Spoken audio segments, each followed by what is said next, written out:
Yo, c'est Aitiros.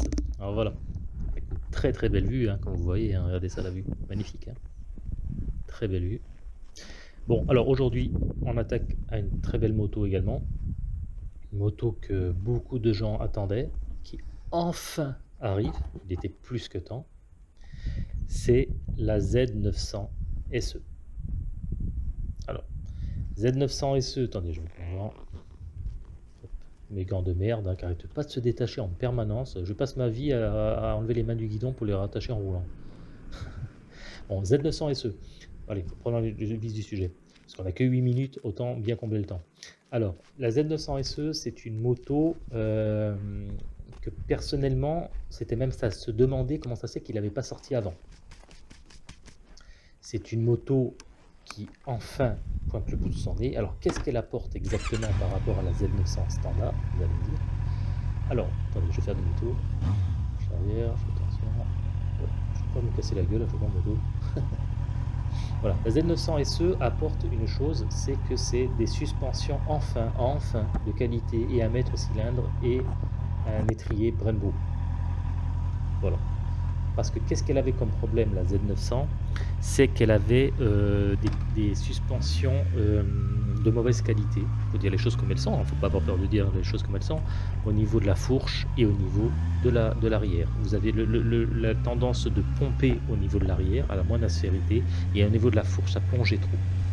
Les gens leur ont répété maintes fois avec Kawasaki, qui sont dans une optique où on sort des motos comment dirais-je, au minimum standard, syndical.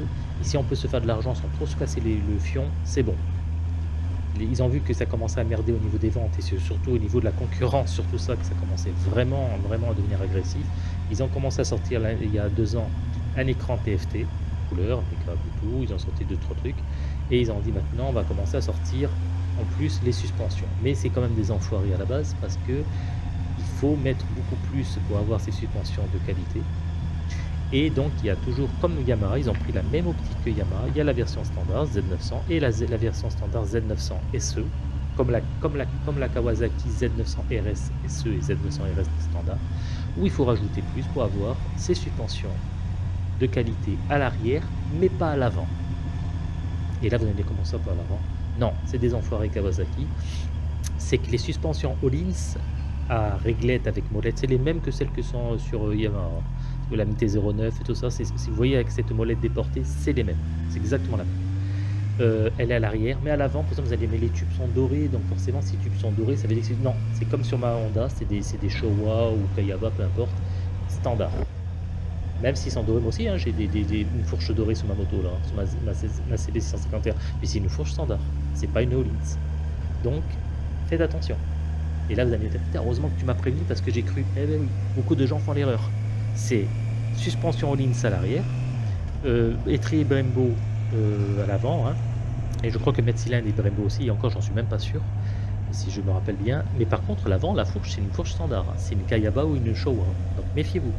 Méfiez-vous. C'est pas de la saleté, parce que regardez, je l'ai sur la mienne, elle plonge pas, c'est une bonne fourche. Mais c'est pas du Öhlins. Hein. Attention, c'est pas du Öhlins.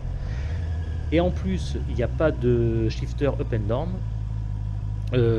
Donc c'est vraiment du standard, c'est vraiment voilà, voyez, vous avez pleuré parce que la suspension arrière elle pompait, et voilà, prenez votre suspension en ligne, c'est faites pas chier. Voilà, en gros ça veut dire ça. Donc est-ce que moi je la conseille? Franchement, bof, non, enfin non, carrément non, non. Ah, ben, sauf si vous êtes un inconditionnel de la Kawasaki de la Z900, donc à la limite oui, parce que pour avoir une meilleure suspension à l'arrière ça évitera de pomper, mais si c'est pour rajouter autant d'argent pour juste avoir une suspension arrière et un mètre cylindre et un étrier Brembo à l'avant, bof, sans plus, ça dit à moins de faire du circuit, sinon je vois pas trop l'intérêt. Donc franchement, pour une fois vous me connaissez, hein, pourtant je suis assez optimiste sur les motos, mais là je félicite pas Kawasaki. C'est du foutage de gueule, c'est prendre les gens pour des cons. Voilà. Ah, je sais pas comment vous le dire autrement. Hein. Là, je suis désolé pour ceux qui adorent la marque, mais pourtant moi, je suis pas quelqu'un qui déteste Kawasaki, loin de là. Hein. Et là, c'est du foutage de gueule. Parce que là, si encore ils avaient mis une fourche Öhlins à l'avant, plus la suspension Öhlins à l'arrière, plus le étrier Brembo, plus par exemple un shifter up and down, j'aurais dit attendez, là c'est pas pareil. Ça devient même un très bon roster. Mais là, Il y a, en gros, vous allez me dire, mais alors il y a quoi? Ben, il y a étrier Brembo, et je crois que le mètre cylindre, il est même pas Brembo. Non, je crois d'ailleurs qu'il est pas. Non, non, il n'est pas couplé à un mètre cylindre Brembo, hein. Donc c'est juste étrier Brembo. Je vais revérifier en rentrant, mais je crois que c'est non, non, c'est juste un étrier Brembo. Et une fourche avant, et une fourche arrière Hollins, hein, avec réglage déporté, c'est tout. Là, faut dire à ce niveau-là, je vous reconseille plutôt. Alors à ce moment-là, même si elle a un design assez dégueulasse, je préfère encore la MT-09 normale ou SP même, parce que là c'est quasiment le même prix, sauf que la Yamaha, elle a le shifter up and down, elle a les suspensions Hollins, enfin elle a la totale, hein. Donc là, non, je comprends pas la logique de Kawasaki. Putain, encore cette flaque de merde. Je comprends pas la logique de Kawasaki. On dirait qu'ils sont dans le moindre effort, quoi. Je veux dire, c'est moins on en fait, mieux c'est, quoi. C'est vraiment, si on peut encaisser du fric sans trop se casser le cul, sans trop mettre la main à la poche, c'est très très bien. Non, c'est du foutage de gueule. C'est du foutage de gueule. Je suis désolé, hein, c'est du foutage de gueule pour moi. Je sais qu'il y en a certains qui vont pas être d'accord, ils vont dire ouais, si je suis pas d'accord avec ce que tu dis, machin comme ça. Pour moi, je suis pas d'accord. On peut pas dire sur quelque chose de bien ce qu'ils ont fait. Je peux pas vous conseiller une moto comme ça, non. Là, c'est vraiment le minimum syndical. C'est vraiment comme vous dire, vous avez un problème de suspension arrière, et prends ta suspension et casse-toi. Et en plus, il vous gonfle bien la note. L'étrier Brembo, c'est bien beau de l'avoir, mais si il n'est pas couplé à un mètre cylindre Brembo avec des durites Avia et tout, ça n'a aucun intérêt. Je vais regarder, hein. Je crois qu'ils y sont. S'ils y sont, bon, à la limite, le freinage est bon, d'accord, ok. Mais la suspension avant, ils auraient dû mettre une suspension avant de qualité. Or, elle n'y est pas. Oh putain, donc voilà. Voilà mon avis. Est-ce que je vous la conseille? Non. Pour une fois, je vous dirais non. Je suis désolé. Alors vous allez me dire l'alternative, une MT-09 ou une MT-09 SP. Beaucoup plus performante. Putain de flaque de merde. Je sais pas si tout ça me fait chier ça.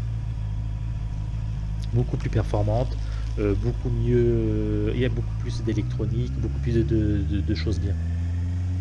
Là, il n'y a pas de shifter, il n'y a rien. Non, je suis désolé. Je suis désolé. Moi, j'aurais dit oui si la moto elle avait le shifter up and down et tout ça, comme la Yamaha. Hein. Et là, non. Voilà. Écoutez, je vous souhaite un bon ride. Je vous remercie toujours de votre fidélité. On est toujours de plus en plus sur la chaîne. Ça fait vraiment, vraiment plaisir et je vous le dois. Et on verra les prochaines vidéos. En tout cas, portez-vous bien. Faites toujours de la moto et faites attention quand vous en faites. Laissez les commentaires. N'oubliez pas de vous abonner, de mettre un petit pouce bleu. C'est toujours sympa. Allez, ciao.